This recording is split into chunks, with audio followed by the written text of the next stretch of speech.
ಎಲ್ಲರಿಗೂ ನಮಸ್ಕಾರ. ನಮಸ್ಕಾರ ಬಂಧುಗಳೇ, ನಮ್ಮ ಆರೋಗ್ಯ ಸಚಿವರು ಬಹಳ ಬುದ್ಧಿವಂತರು. ನನ್ನ ಮನೆಯೇ ಸೆಲೆಕ್ಟ್ ಮಾಡಿಬಿಟ್ಟಿದ್ದಾರೆ. ಸೊ ನನ್ನ ಮೊಮ್ಮಗೂ ಕೂಡ ಶಿ ಇಸ್ ಎಲಿಜಿಬಲ್. ಇನ್ನು ಒಂದು ತಿಂಗಳಾಗಿದೆ ನನ್ನ ಮೊಮ್ಮಗಾಗಿ. ಸೊ ಅದಕ್ಕೆ ಇಲ್ಲೇ ಹಾಕಬೇಕು ಅನ್ನೋದು ಅವರ ಬೈಕೆ. ನಾನು ಹೇಳ್ದೆ ಕೇಳ್ದೆ ಎಲ್ಲ ಇಲ್ಲಿ ನಮ್ಮ ಮನೆಯೇ ಉಪಯೋಗಿಸ್ಬಿಟ್ಟಿದ್ದಾರೆ. ಭಾಳ ಸಂತೋಷ. ನಾವೇ ಮಾದರಿ ಆಗಬೇಕು ಅನ್ನೋದು ಅವರ ಚಿಂತನೆ. ಇವತ್ತು ನಮ್ಮ ರಾಜ್ಯದಲ್ಲಿ ನಮ್ಮ ಗೌರವಾನ್ವಿತ ಸಚಿವರಿದ್ದಾರೆ, ಖಾದರ್ ಸಾಹೇಬರು, ಎಲ್ಲ ಅಧಿಕಾರಿಗಳಿದ್ದಾರೆ, ಎಲ್ಲ ನನ್ನ ಪುಟ್ಟ ಮಕ್ಕಳಿದ್ದಾರೆ, ತಂದೆ ತಾಯಿಂದಿರೆಲ್ಲ ಬಂದಿದ್ದೀರಿ, ನಮ್ಮ ಅಧಿಕಾರಿಗಳೆಲ್ಲ ಇದ್ದೀರಿ. 60,84,911 ಮಕ್ಕಳಿಗೆ ಈಗಾಗಲೇ ನಮ್ಮ ರಾಜ್ಯದಲ್ಲಿ ಈ ಲಸಿಕೆಯನ್ನು ಕೊಡಲಿಕ್ಕೆ ನಮ್ಮ ಸರ್ಕಾರ ಗುರುತಿಸಿದೆ. ಇಂದಿರಾ ಗಾಂಧಿಯವರ ಕಾಲದಲ್ಲಿ ಪ್ರಾರಂಭ ಆದಂಥ ಈ ಯೋಜನೆ ಯಾರು ಅಂಗವಿಕಲರು ಆಗಬಾರ್ದು ಅನ್ನೋ ಒಂದು ಏನು ಚಿಂತನೆ ಇತ್ತು. ಸೊ ರಾಜೀವ್ ಗಾಂಧಿಯವರ ಕಾಲದಲ್ಲೂ ಕೂಡ ಅದು ದೊಡ್ಡ ಅಭಿಯಾನ ರೀತಿಯಲ್ಲಿ ಪ್ರಾರಂಭವನ್ನು ಆಯಿತು. ಅದಾದಮೇಲೆ ಮನಮೋಹನ್ ಸಿಂಗ್ ಅವರ ಕಾಲದಲ್ಲಿ ಮುಕ್ತ ದೇಶ ಅಂಥೇಳಿ ಘೋಷಣೆಯನ್ನು ಮಾಡಲಾಯಿತು. ಇವತ್ತು ನಮ್ಮ ಭಾರತ ಬಲಿಷ್ಠವಾಗಿದೆ. ಕಡಿಮೆ ಇದು ಅನೇಕ ಕೇಸ್ಗಳು ಕೂಡ, ಅಂಗನವಿಕ ಕೇಸ್ ಕೂಡ ಕಡಿಮೆ ಆಗಿದೆ. ಆದರೆ ಅಕ್ಕಪಕ್ಕ ದೇಶದಿಂದ, ನಾನು ದೇಶಗಳ ಹೆಸರನ್ನು ಹೇಳೋಕ್ಕೆ ಹೋಗುವುದಿಲ್ಲ, ಅಕ್ಕಪಕ್ಕ ದೇಶಗಳಿಂದ ಈ ಲಸಿಕೆ ಇಲ್ಲದೆ ಕೆಲವು ಮಕ್ಕಳಿಗೆ ತೊಂದರೆ ಆಗ್ತಾ ಇದ್ದು ಎಲ್ಲ ಗಮನಿಸಿದ್ದೇವೆ. ವೈರಸ್ ಕೂಡ ಬರೋಂಥ ಎಲ್ಲ ವಾತಾವರಣಗಳಿದೆ. ಆದ್ದರಿಂದ ನಮ್ಮ ಸರ್ಕಾರ ಮತ್ತು ಭಾರತ ಸರ್ಕಾರ ಎರಡೂ ಸೇರಿ ಇದ್ರ ಬಗ್ಗೆ ನಾವು ವ್ಯಾಪಕವಾದಂಥ ಮುನ್ನೆಚ್ಚರಿಕೆಯನ್ನು ವಹಿಸಿ ನಮ್ಮ ಮಕ್ಕಳಿಗೆ ಇವತ್ತು ನಾವು ಈ ಲಸಿಕೆಯನ್ನು, ಪೋಲಿಯೋ ಲಸಿಕೆಯನ್ನು ಹಾಕಲಿಕ್ಕೆ ನಾವೆಲ್ಲ ಮುಂದಾಗಿದ್ದೇವೆ. ಇವತ್ತು ವಿಶ್ವ ಲಸಿಕೆ ದಿನ. ಈ ದಿನದಂದು ನೀವೆಲ್ಲ ಸೇರಿ ಭಾಗಿಯಾಗಿದ್ದೀರಿ. ರಾಜ್ಯದ ಎಲ್ಲ ತಂದೆ ತಾಯಂದಿರಿಗೆ, ಎಲ್ಲರಿಗೂ ಹಿರಿಯರಿಗೆ ನಾನು ಮನವಿ ಮಾಡಿಕೊಳ್ತೇನೆ. ಈ ಸರ್ಕಾರ ಏನು ಈ ಒಂದು ಎಲ್ಲರ ನಮ್ಮ ಮಕ್ಕಳ ಭವಿಷ್ಯಕ್ಕೆ ನಾವು ಈ ಕಾರ್ಯಕ್ರಮ ರೂಪಿಸಿದ್ದೇವೆ, ಇದನ್ನು ಯಾರೂ ತಪ್ಪಿಸ್ಕೊಳ್ಬಾರ್ದು. 0ಯಿಂದ 5ನೇ ವರ್ಷದವರು ಕೂಡ ಇದನ್ನು ಉಪಯೋಗಿಸ್ಕೊಳ್ಳೇಬೇಕು.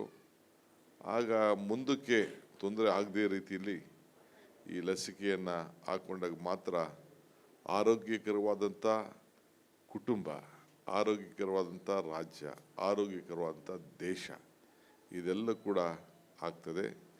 ಇಲ್ಲಿ ನನಗೆ ಮಾಹಿತಿ ಪ್ರಕಾರ ಈಗಾಗಲೇ ಸುಮಾರು 3,676 ಬೂತ್ಗಳನ್ನು, 36,600 ಚಿಲ್ಲರೆ 86 ಬೂತ್ಗಳು ಇದೆ.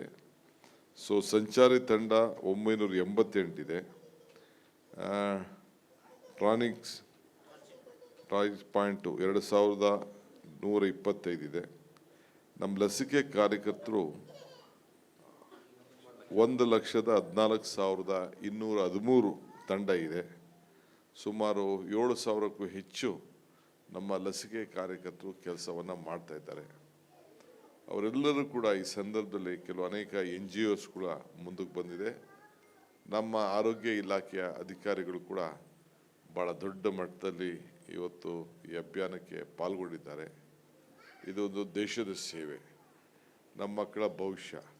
ಸೊ ನಾನು ಸರ್ಕಾರದ ವತಿಯಿಂದ ನಮ್ಮ ಈ ಕೆಲವು NGOs ಮತ್ತು ನಮ್ಮ ಇಲಾಖೆಗೆ ಸಂಬಂಧಪಟ್ಟಂಥ ಎಲ್ಲ ಅಧಿಕಾರಿಗಳು ಈ ಒಂದು ಭವ್ಯವಾದಂಥ ಈ ಮಕ್ಕಳ ಭವಿಷ್ಯವನ್ನು ರೂಪಿಸಲಿಕ್ಕೆ, ಆರೋಗ್ಯಕರವಾದಂಥ ಭಾರತವನ್ನು ನಿರ್ಮಾಣ ಮಾಡಲಿಕ್ಕೆ ಯಾರೆಲ್ಲ ಸಹಕಾರ ಕೊಡ್ತಾಯಿದ್ದೀರಿ, ನಾನು ಮತ್ತು ನಮ್ಮ ಸರ್ಕಾರ ಏನು ನಮ್ಮ ಖಾದರ್ ಸಾಹೇಬ್ರವರ ನೇತೃತ್ವದಲ್ಲಿ ಈ ಕಾರ್ಯಕ್ರಮ ನಡೀತಾ ಇದೆ, ಅವ್ರಿಗೆ ತುಂಬ ಹೃದಯದ ಶುಭವನ್ನು ಹಾರೈಸ್ತೇನೆ.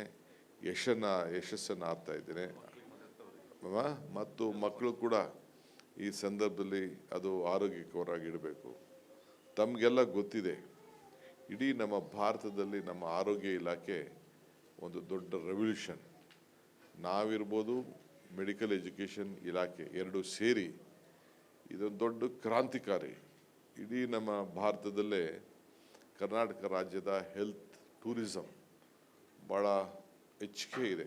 ಹೊರಗಡೆ ದೇಶದಿಂದ ಹೋಗಿ ಅಲ್ಲಿ ಆಪ್ರೇಷನ್ ಮಾಡಿಸ್ಕೊತಿದ್ದವರೆಲ್ಲ ಕರ್ನಾಟಕಕ್ಕೆ ಹೋದರೆ ನಮಗೆ ಆದಷ್ಟು ಜಲ್ದಿ ನಮಗೆ ಅಟೆನ್ಷನ್ ಸಿಗ್ತದೆ, ನಮ್ಮ ಆರೋಗ್ಯವನ್ನು ಕಾಪಾಡ್ತಾರೆ, ಆದಷ್ಟು ಕಡಿಮೆ ಹಣದಲ್ಲಿ ಕೂಡ ನಮ್ಮ ಆರೋಗ್ಯ ಸುರಕ್ಷಿತವಾಗಿರ್ತದೆ ಅಂತೇಳಿ ಇವತ್ತು ಬರೀ ಆರೋಗ್ಯಕ್ಕೋಸ್ಕರನೇ ಇವತ್ತು ನಮ್ಮ ರಾಜ್ಯಕ್ಕೆ ಬರ್ತಾ ಇದ್ದಾರೆ.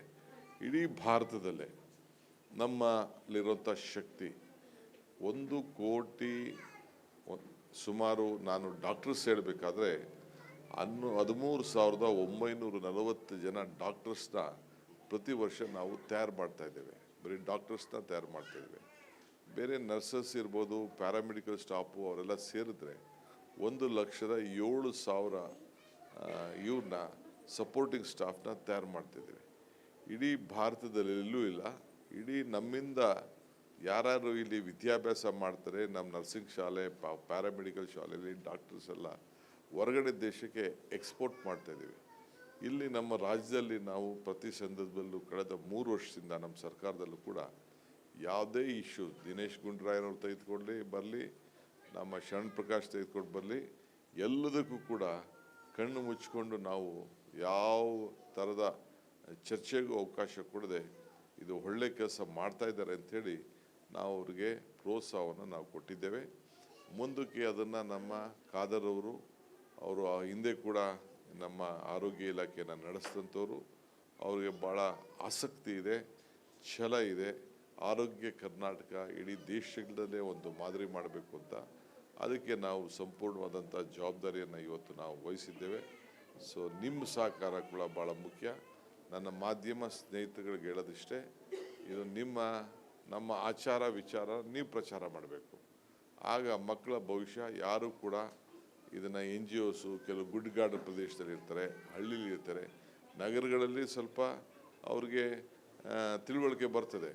ಆದರೆ ಹಳ್ಳಿ ಮಕ್ಕಳಿಗೆ ನಾವು ಇದನ್ನು ಯಾರ್ಯಾರಿಗೆ ನಾವು ಈ ಜವಾಬ್ದಾರಿಯನ್ನು ವಹಿಸಿರ್ತೀವಿ, ಅದನ್ನು ಗುಡ್ಡಗಾಡು ಪ್ರದೇಶದಲ್ಲಿ ಇದ್ದರೂ ಕೂಡ ಹೋಗಿ ಹುಡ್ಕೊಂಡು ಹೋಗಿ ಅವ್ರಿಗೆ ಶಕ್ತಿ ತುಂಬುವಂಥ ಕೆಲಸವನ್ನು ನಾವು ಈ ಸಂದರ್ಭದಲ್ಲಿ ನಾವು ಮಾಡಬೇಕಾಗ್ತದೆ. ಈ ನಿಟ್ಟಿನಲ್ಲಿ ಈ ಕಾರ್ಯಕ್ರಮವನ್ನು ನಾವೆಲ್ಲ ರೂಪಿಸೋಣ.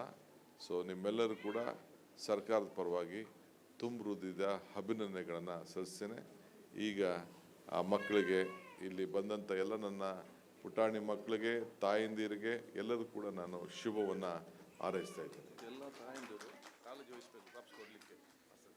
ಎಲ್ಲ ತಾಯಂದಿರು ಕೂಡ ಇವತ್ತು ಈ ಒಂದು ಲಸಿಕೆಯನ್ನು ಕೊಡಲಿಕ್ಕೆ ತಾವೆಲ್ಲ ಮುಂದಾಗಬೇಕು, ಕೊಡಿಸ್ಬೇಕು.